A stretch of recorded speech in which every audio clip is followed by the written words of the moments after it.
Okay, ready and action. Oke semua, di sini saya akan menjelaskan tentang lembaga sosial.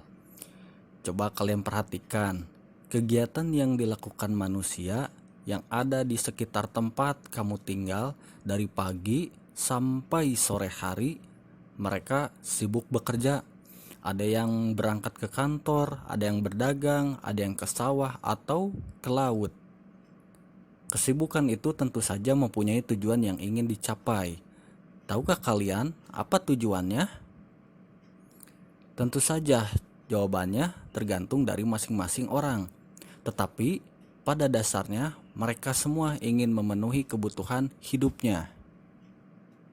Akan tetapi manusia tidak mampu melakukan aktivitasnya sendiri dalam memenuhi semua kebutuhan hidupnya. Dalam rangka memenuhi kebutuhan itu, manusia harus melakukan interaksi dengan orang lain, baik secara individu maupun secara kelompok. Setiap masyarakat mempunyai kebutuhan yang apabila dikelompokkan terhimpun menjadi lembaga-lembaga sosial. Perilaku masyarakat tersebut dapat dilihat dalam kelembagaan sosial. Sekarang, apa itu lembaga sosial? Lembaga sosial adalah lembaga yang mengatur rangkaian tata cara dalam memenuhi kebutuhan manusia dalam menjalani kehidupan dengan tujuan mendapatkan keteraturan hidup. Lembaga sosial ini terbentuk dari nilai, norma, adat istiadat, tata kelakuan, dan unsur budaya lainnya yang hidup di masyarakat. Sekarang kita perhatikan dengan seksama apa perbedaan dari nama norma. Yang pertama yaitu cara, kebiasaan, tata kelakuan, dan adat istiadat. Yang pertama yaitu cara. Definisinya yaitu norma yang menunjuk kepada satu bentuk perbuatan, sanksi yang ringan terhadap pelanggarnya.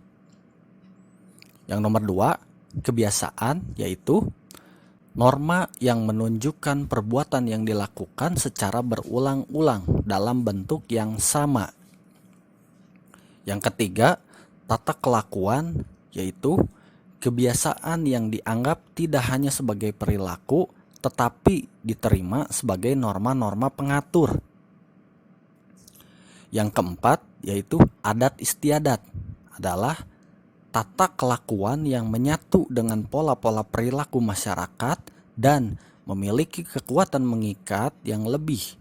Jika dilanggar, sanksi keras akan didapatkan dari masyarakat. Oke, paham ya? Sekarang kita lanjut ke jenis dan fungsi lembaga sosial. Jenis-jenis lembaga sosial terdiri dari lembaga keluarga, lembaga agama, lembaga ekonomi, lembaga pendidikan, dan lembaga politik.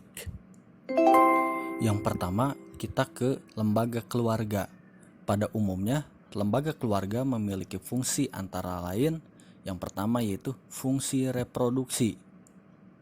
Keluarga mempunyai fungsi reproduksi, artinya dari pernikahan diharapkan akan memberikan keturunan. Yang kedua, fungsi proteksi atau perlindungan. Keluarga memberikan perlindungan kepada anggotanya, baik perlindungan fisik maupun yang bersifat kejiwaan. Yang ketiga, fungsi ekonomi. Pada umumnya, dalam sebuah keluarga, ayah merupakan kepala keluarga serta menjadi tulang punggung keluarga. Yang keempat, fungsi sosialisasi. Keluarga merupakan sosialisasi pertama bagi anak atau sosialisasi primer. Di dalam lingkungan keluarga, anak mulai dilatih dan diperkenalkan cara-cara hidup bersama dengan orang lain. Dalam rangka sosialisasi ini pula, anak diajarkan menjalankan kehidupan yang sesuai dengan nilai dan norma masyarakat. Yang kelima, fungsi afeksi. Fungsi afeksi yaitu keluarga memberikan kasih sayang dan perhatian pada anak-anaknya. Yang keenam, fungsi pengawasan sosial. Setiap anggota keluarga pada dasarnya saling kontrol atau saling mengawasi karena mereka memiliki tanggung jawab dalam menjaga nama baik keluarga. Yang ketujuh, fungsi pemberian status. Fungsi yang ketujuh yaitu fungsi pemberian status. Keluarga memberikan status pada seorang anak bukan hanya status yang diperoleh seperti status yang terkait dengan jenis kelamin, urutan kelahiran, dan hubungan kekerabatan, tetapi juga termasuk di dalam statusnya yang diperoleh orang tua, yaitu status dalam suatu kelas sosial tertentu. Yang kedua, lembaga agama. Lembaga agama adalah sistem keyakinan dan praktek keagamaan dalam masyarakat yang telah dirumuskan dan dibakukan. Fungsi lembaga agama antara lain sebagai pedoman hidup bagi manusia, sumber kebenaran, pengatur tata cara hubungan manusia dengan manusia dan manusia dengan Tuhannya. Sebagai contohnya di Indonesia terdapat beragam agama, contohnya yaitu agama Islam, agama Kristen Katolik, Kristen Protestan, Hindu, Buddha, dan Konghucu. Selanjutnya, lembaga ekonomi. Lembaga ekonomi bertujuan mengatur bidang-bidang ekonomi dalam rangka mencapai kehidupan yang sejahtera dan terpenuhinya kebutuhan masyarakat.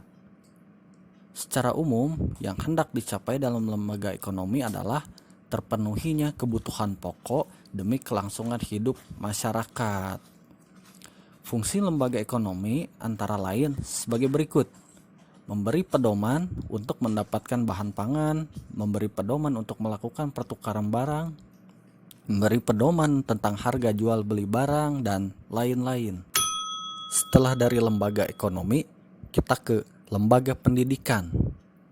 Lembaga pendidikan adalah lembaga atau tempat berlangsungnya proses pendidikan yang dilakukan dengan tujuan untuk mengubah tingkah laku individu ke arah yang lebih baik melalui interaksi dengan lingkungan sekitar. Selain sekolah sebagai lembaga pendidikan formal, terdapat pula pendidikan non-formal, misalnya kursus-kursus keterampilan, kursus bahasa, dan kursus komputer, serta pendidikan informal, yaitu pendidikan yang terjadi di keluarga atau rumah. Yang terakhir yaitu lembaga politik, merupakan suatu lembaga yang mengatur pelaksanaan dan wewenang yang menyangkut kepentingan masyarakat agar tercapai suatu keteraturan dan tata tertib kehidupan bermasyarakat. Lembaga politik ini merupakan keseluruhan tata nilai dan norma yang berkaitan dengan kekuasaan. Contoh lembaga politik yang berkembang di Indonesia adalah sebagai berikut: Majelis Permusyawaratan Rakyat atau MPR, lalu Presiden dan Wakil Presiden, Dewan Perwakilan Rakyat atau DPR, Dewan Perwakilan Daerah atau DPD, Pemerintah Daerah atau Pemda, DPRD Provinsi dan DPRD Kabupaten atau Kota, serta partai politik. Itulah materi lembaga sosial. Saya doakan semoga kalian semua mudah memahami materi ini dan semoga bermanfaat. Thank you. Okay, cut.